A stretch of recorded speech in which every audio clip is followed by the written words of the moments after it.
Hi കൂട്ടുകാരെ, എല്ലാവർക്കും നമസ്കാരം. അന്നസുകളിലോട്ട് എല്ലാവർക്കും സ്വാഗതം. ഇന്ന് ഞാനൊരു ബീഫ് അച്ചാറായിട്ടാണ് വന്നിരിക്കുന്നത്. അടിപൊളി ഒരു ബീഫ് അച്ചാറാണ് കേട്ടോ. നമുക്ക് ഗൾഫിലൊക്കെ പോകുന്നവർക്ക് ഉണ്ടാക്കാൻ പറ്റുന്ന ഒരു ബീഫ് അച്ചാറാണ്. ഇത് ഞാൻ UK അനിയൻ പോകുന്നുണ്ട്, അതിന് കൊടുത്തുവിടാൻ വേണ്ടിയിട്ട് ഉണ്ടാക്കുന്ന അച്ചാറാണ്. അപ്പോൾ ഞാൻ മീൻ അച്ചാറിടുന്ന വീഡിയോ ചെയ്തിട്ടുണ്ട് കഴിഞ്ഞ ദിവസം. അത് കാണാത്തവരൊന്ന് പോയി കണ്ടോളൂ. അപ്പം ഞാൻ 2 കിലോ ബീഫാണ് എടുത്തിരിക്കുന്നത്. അത് ഞാൻ കഴുകി വാരി വൃത്തിയാക്കി എടുത്തിട്ടുണ്ട്. അതിലോട്ട് 1 ടേബിൾ സ്പൂൺ മഞ്ഞൾപ്പൊടി, 2 ടേബിൾ സ്പൂൺ മുളക് പൊടി, പിന്നെ ആവശ്യത്തിന് ഉപ്പ്, ഇതെല്ലാം കൂടി ചേർത്ത് നല്ലപോലെ പുരട്ടി വെച്ചിട്ട് കുറച്ച് വിനാഗിരിയും കൂടി ഒഴിച്ചിട്ട് ഞാനിത് വേവിച്ചെടുക്കാൻ പോവാണ്. കുക്കറിലാണ് വേവിച്ചെടുക്കുന്നത്. ഫസ്റ്റ് ഒരു വിസിലടിക്കണം. ഒരു വിസിലടിച്ചിട്ട് അതിൻ്റെ ആവി പോകുന്നിടം വരെ വെയിറ്റ് ചെയ്തെടുക്കുന്ന അത്രയും സമയം ഒന്ന് നമ്മൾ വേവിച്ചെടുക്കണം. വേവിച്ചിട്ട് വേണം ഇത് പിന്നെ വറുത്തെടുക്കാനുള്ളതാണ്. അപ്പം ഞാനിത് കുക്കറിലിട്ടൊന്ന് വേവിച്ചെടുക്കട്ടെ. മീനച്ചാറും ഇതേപോലെ കേടാകാതെ കുറേ നാൾ സൂക്ഷിക്കാൻ പറ്റുന്ന വിധത്തിലാണ് ഞാൻ ഉണ്ടാക്കിയിരിക്കുന്നത്. അത് വീഡിയോ കാണാത്തവരൊന്ന് പോയി കണ്ടോളൂ.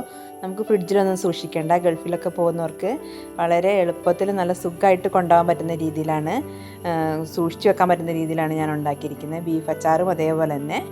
അപ്പോൾ ഞാനത് മുളകൊക്കെ പുരട്ടി കൊടുത്തിട്ടുണ്ട്. അത് നമുക്കിനി കുക്കറിലോട്ട് വേവിച്ചെടുക്കാം. ഒരു വിസിലടിച്ചാൽ മതി.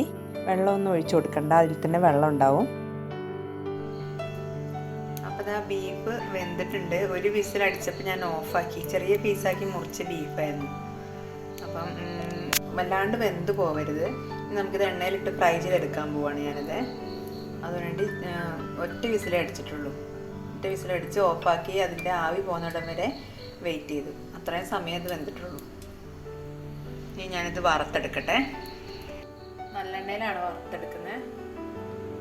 നല്ലെണ്ണ ഒഴിച്ചു കൊടുക്കാം.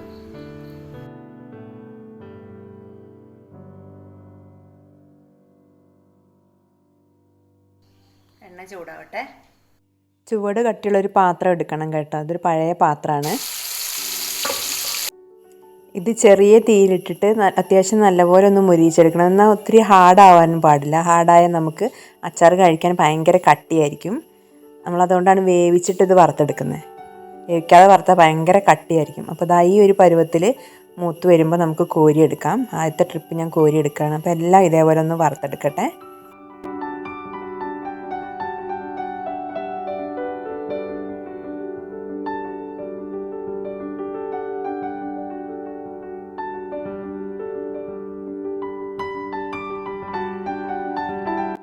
ബീഫൊക്കെ നല്ലപോലെ വറുത്തെടുത്തു. എന്നിട്ട് ഞാൻ ആ ചട്ടിയിലെ എണ്ണ ഒഴിവാക്കി അതിൻ്റെ മട്ടൊക്കെ ഒന്ന് ഊറ്റിയെടുത്തിട്ട് അതേ എണ്ണ തന്നെ ആ ചട്ടിയിലോട്ട് ഒഴിക്കുകയാണ്. ഈ ചട്ടി തന്നെയാണ് കേട്ടോ അച്ചാറുണ്ടാക്കുന്നത്. ആദ്യം കടുക് ഇട്ട് കൊടുക്കാം. എണ്ണ ചൂടായി വരുമ്പം കടുക് ഇട്ട് കൊടുക്കാം. അപ്പം വറുത്തതിൻ്റെ എണ്ണ തന്നെ എടുത്താൽ മതി. എണ്ണ പോരാന്നുണ്ടെങ്കിൽ കുറച്ചുകൂടി എണ്ണ ഒഴിച്ച് കൊടുക്കാം. കടുക് കൂട്ടി വരുമ്പോഴത്തേക്ക് ഉലുവ ചേർത്ത് കൊടുക്കാം. നല്ല എണ്ണയിൽ തന്നെ കേട്ടോ ഉണ്ടാക്കുന്നത്. വെളിച്ചെണ്ണയിൽ ഉണ്ടാക്കി അധികം നാൾ ഇരിക്കില്ല. അപ്പം ഞാൻ കടുകൊക്കെ പൊട്ടി വന്നപ്പോഴത്തേക്ക് ഇഞ്ചിയും വെളുത്തുള്ളി ഇട്ട് കൊടുക്കുകയാണ്. ഇഞ്ചി ഒരു വലിയൊരു കഷ്ണമാണ്, അത് കൊത്തി അരിഞ്ഞെടുത്തിട്ടുണ്ട്. വെളുത്തുള്ളി അതേപോലെ ഒരു കൈ നിറച്ച് പിടി വെളുത്തുള്ളി എടുത്തിട്ടുണ്ട്. അപ്പോൾ അത് നല്ലപോലെ മൂക്കണം കേട്ടോ. ചെറുതായിട്ട് മൂത്താൽ പോരാ, നല്ലപോലെ മൂത്ത് വരുമ്പോഴത്തേക്ക് നമുക്കതിലോട്ട് പൊടികൾ ചേർത്ത് കൊടുക്കാം. 1 ടേബിൾ സ്പൂൺ മഞ്ഞൾപ്പൊടിയും 4 ടേബിൾ സ്പൂൺ മുളക് പൊടിയും 3 ടേബിൾ സ്പൂൺ കാശ്മീരി ചില്ലി പൗഡറാണ് ചേർത്ത് കൊടുക്കുന്നത്. അത്യാവശ്യം നല്ല എരിവിലാണ് ഞാൻ ഈ അച്ചാർ ഉണ്ടാക്കുന്നത്. എരിവ് കുറവ് വേണമെന്നുള്ളവർക്ക് ആ എരിവ് കുറച്ചുണ്ടാക്കാം. പിന്നെ നമ്മൾ ഈ അച്ചാർ ഇടുന്നതിൽ പിന്നെ പ്രത്യേകം ശ്രദ്ധിക്കേണ്ട കാര്യം, എണ്ണ നല്ലപോലെ ചേർക്കണം, എന്നാലേ ഇത് കേടാവാതിരിക്കുള്ളൂ. പിന്നെ 3 ടേബിൾ സ്പൂണോളം അച്ചാർ പൊടിയും ചേർത്ത് കൊടുത്തിട്ടുണ്ട് കേട്ടോ. ഏതെങ്കിലും അച്ചാർ പൊടി മതി. ഇനി അച്ചാർ പൊടി കയ്യിലില്ലാന്നുണ്ടെങ്കിൽ കായം പൊടിച്ച് ചേർത്ത് കൊടുത്താലും മതി.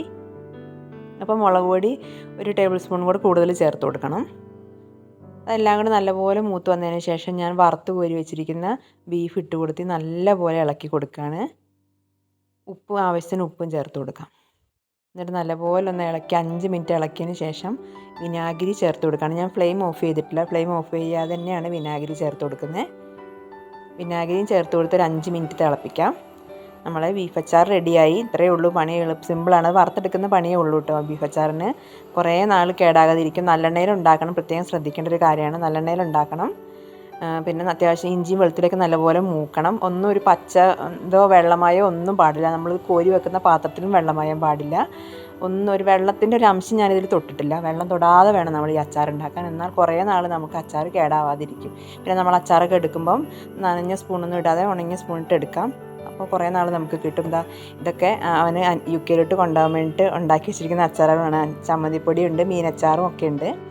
അപ്പോൾ ഇന്നത്തെ ബീഫിൻ്റെ അച്ചാർ എല്ലാവർക്കും ഇഷ്ടപ്പെട്ടെന്ന് വിചാരിക്കുന്നു. എല്ലാവരും ഒന്ന് ട്രൈ ചെയ്ത് നോക്കുക. ഗൾഫിലൊക്കെ പോകുന്നവർ ഒന്ന് ഉണ്ടാക്കി നോക്കുക. അപ്പോൾ ഞാൻ ഇതേപോലത്തെ വെറൈറ്റി ആയിട്ടുള്ള വീഡിയോ ആയിട്ട് വീണ്ടും വരും. നമുക്ക് വീണ്ടും കാണാം. Bye bye, see U.